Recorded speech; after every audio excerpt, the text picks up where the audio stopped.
Hello and welcome to সমিশ app YouTube channel. 15 থেকে 31 আগস্টের ত্রিপুরা কারেন্ট অ্যাফেয়ার্স নিয়ে আপনাদের সামনে হাজির হলাম। সাথে থাকবেন, কম নিউজ এই টাইমে কিন্তু ইম্পর্টেন্ট নিউজ আছে, প্লিজ সঙ্গে থাকবেন। এগুলো প্রচণ্ড গুরুত্বপূর্ণ বিভিন্ন ধরনের পরীক্ষার জন্য। প্রথম নিউজটার কথাও যদি বলি, 18 আগস্টের নিউজ, সেখানে বলা হচ্ছে বিদ্যাজ্যোতি যে স্কিম, সেটার আন্ডারে যে স্কুলগুলো হয়েছে সেই সম্বন্ধে ডাইরেক্টর অফ সেকেন্ডারি এডুকেশন চাঁদনি চন্দ্রান উনি কি বলছেন যে বিদ্যাজ্যোতি স্কুলের দিকে মানুষের অ্যাট্রাকশন বাড়ছে, আর এগুলোর যে পারফরমেন্স সেটাও অন্য জেনারেল স্কুল থেকে একটু বেটার হচ্ছে। কী হিসাবে বলছেন উনি? অন্যান্য স্কুলগুলোতে কিন্তু জেনারেলি 80% অ্যাবাভ পাস থাকে, ঠিক আছে, সিবিএসসি 12তে, কিন্তু সেই হিসাবে কিন্তু বিদ্যাজ্যোতিগুলোতে কিন্তু আরও বেটার হচ্ছে, আর ধীরে ধীরে মানুষ সেটার দিকে অ্যাট্রাক্ট হচ্ছে। এটা একটা ইম্পর্ট্যান্ট নিউজ। আরেকটা বলছে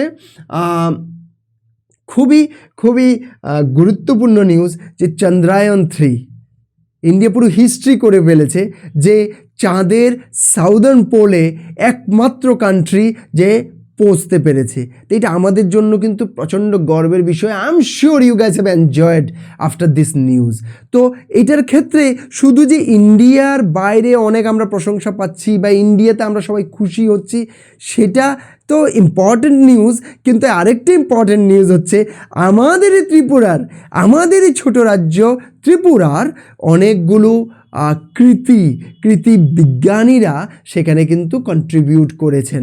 কিসে কন্ট্রিবিউট করেছেন? চন্দ্রায়ন 3-র কাজে, ঠিক আছে, শুরুর থেকে এন্ড অব দি বিভিন্ন কাজে ওনারা কিন্তু হাত দিয়েছেন, আর ওনাদের অভিজ্ঞতা, ওনাদের সব কিছু সেখানে এক্সপিরিয়েন্স সব কিছু সেখানে ইউজ হয়েছে। তো এটা কিন্তু আমাদের জন্য আরও গর্বের বিষয়। ইন্ডিয়া অবশ্যই গর্বের বিষয়, সঙ্গে একদম আমরা যেখানে থাকি সেখান থেকে বিজ্ঞানীরা করছেন, সেটাও প্রচণ্ড গর্বের বিষয়। তো আমি যদি বলতে যাই যে চন্দ্রায়ন 3-র কারা আমাদের ত্রিপুরা থেকে সায়েন্টিস্টরা মানে এখানে যুক্ত ছিলেন এই প্রজেক্টে, তো তারা হচ্ছেন একজন সুব্রত চক্রবর্তী অ্যান্ড পঙ্কজ নাথ অফ আগরতলা, ঠিক আছে, আর আছেন সম্রাট দেব চৌধুরী অফ কৈলাসহর, আর দুজন আছেন নীলাঞ্জন রাউত অ্যান্ড সোমনাথ চক্রবর্তী, ঠিক আছে। ওনারা আমরা বলবো ত্রিপুরার গর্ব। ওনারা ইসরোর মতো জায়গাতে থেকে চন্দ্রায়ন 3-র মতো প্রজেক্টে ওনারা ইউজ করেছেন নিজের ব্রেইনকে। This is huge thing for us. তো এটার জন্য আমাদেরকেও গর্বিত হওয়া দরকার। তো নেক্সট যদি পয়েন্ট বলি, যে নিউজ যেটা 27 আগস্টের, সেটা হচ্ছে ঊনকোটিতে কিন্তু একদম ট্যুরিস্টের জন্য ভালো ফ্যাসিলিটি আসছে।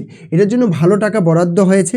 সে টাকাটা হচ্ছে 70 crore, ওকে, 70 crore রুপিস। কোথা থেকে? ইউনিয়ন মিনিস্ট্রি অফ কালচার সেটা স্যাংশন করেছেন, ওকে।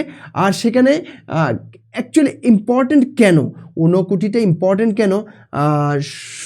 অবশ্যই অ্যাজ এ ট্যুরিস্ট স্পট এটা এমনিতেই ইম্পর্টেন্ট, তার উপর ইউনেস্কো কিন্তু সেটাকে ওয়ার্ল্ড হেরিটেজ সাইট হিসেবে ডিক্লেয়ার করেছেন। সুতরাং ইন্ডিয়ান গভর্নমেন্টের কিন্তু দায়িত্ব আরও বেড়ে যায় যে এখানে যাতে আরও ভালো করা যায়, জিনিসটা আরও নতুন জিনিস করা যায়, সেটা কিন্তু রেসপন্সিবিলিটি বেড়ে যায়। তো সেখানে কিন্তু বিভিন্ন ধরনের ক্যাফেটেরিয়া, আধুনিক টয়লেটস, ড্রিঙ্কিং ওয়াটার এবং অন্যান্য বিভিন্ন ধরনের ফ্যাসিলিটি কিন্তু সেখানে আসতে যাচ্ছে ঊনকোটিতে। তো এটা অ্যাকচুয়ালি ট্যুরিস্টদের জন্য খুব ভালো হবে, যারা বাইরের থেকে ট্যুরিস্টরা আসবেন ওনাদের জন্য খুব ভালো হবে, আবার সঙ্গে বিভিন্ন ধরনের কিন্তু এমপ্লয়মেন্টও জেনারেট হবে। আরেকটা ইম্পর্টেন্ট কথা হচ্ছে এশিয়ান ডেভেলপমেন্ট ব্যাংক, এডিবি, বিভিন্ন জায়গাতে বিভিন্ন এই ধরনের প্রজেক্টে কিন্তু টাকা লাগান। ওনারাও কিন্তু একটা স্যাংশন করতে যাচ্ছেন লোন অফ 70 crore। কিসের জন্য? যাতে ঊনকোটির যে এরিয়াটা আছে, যেটা আমাদের ট্যুরিস্ট স্পটটা আছে, এটাকে যাতে আরও বেটার করা যায়, সেটার জন্য কিন্তু আরও 70 crore লোন হিসাবে স্যাংশন করতে পারেন বলে জানিয়েছেন আমাদের মিনিস্টার। নেক্সট পয়েন্টে যদি যাই, সেটা হচ্ছে পেঁয়াজ তো কাটতে গেলে চোখ দিয়ে জল বেরোয়, এটাতে কোনো ডাউট নেই, কিন্তু সবার যদিও বেরোয় না, কিন্তু এখন তো পেঁয়াজ কিনতে গিয়েও মানুষের চোখের জল বেরোচ্ছে। তো এটার বিভিন্ন রিজন আছে, বিভিন্ন রিজন এগুলো হয়। তো কিন্তু গভর্নমেন্ট সবসময় চেষ্টা করেন যে যাতে করে এগুলোকে কন্ট্রোল করা যায়। তো এটার জন্য গভর্নমেন্ট অলরেডি কিন্তু ফেয়ার রেটে বিক্রি করার বিভিন্ন ধরনের প্রসেস শুরু করেছেন রেশন শপের থ্রোতে, ঠিক আছে। এখন একটা রেশন শপ অলরেডি ওনারা শুরু করে দিয়েছেন, ইভেন আরও রেশন শপ শুরু হবে। সেটা হচ্ছে লেক চমনি বা দুর্গা চমনির আশেপাশে প্রগতি রোডের উপর একটা অলরেডি রেশন শপ শুরু হয়েছে, যেখানে 37 রুপিস পার কিলোতে অনিয়ন সেল হচ্ছে। আর সেটা সাধারণত 7 AM টু 11 AM আর বিকালে 4 PM টু 7 PM এর মধ্যে এই বিক্রিটা হচ্ছে। আর মানুষ কিন্তু চাইছে আরও এই ধরনের দোকান শুরু হোক যেখানে পেঁয়াজ বাগারা পাওয়া যাবে রেশনের থ্রোতে। কারণ মানুষের অফকোর্স মিডল ক্লাস থেকে লোয়ার ক্লাস যারা আছেন ইকোনমিক্যালি আই এম সেইং, তো ওনাদের ক্ষেত্রে কিন্তু 50 রুপিস করে একটা মানে পেঁয়াজ কেনা ইটস নট ইজি। এখন হতে পারে একটু 2-3 টাকা একটু কমেছে হবে, কিন্তু it is again 47 rupees also it is huge for general people. তো এই ধরনের অ্যাক্টিভিটি করলে কী হবে, মানুষের জন্য অনেক উপকার হয়ে যায়। তো ওভারঅল এতটুকুই এই 2 উইকের জন্য। Thank you very much for watching this video. সঙ্গে থাকবেন।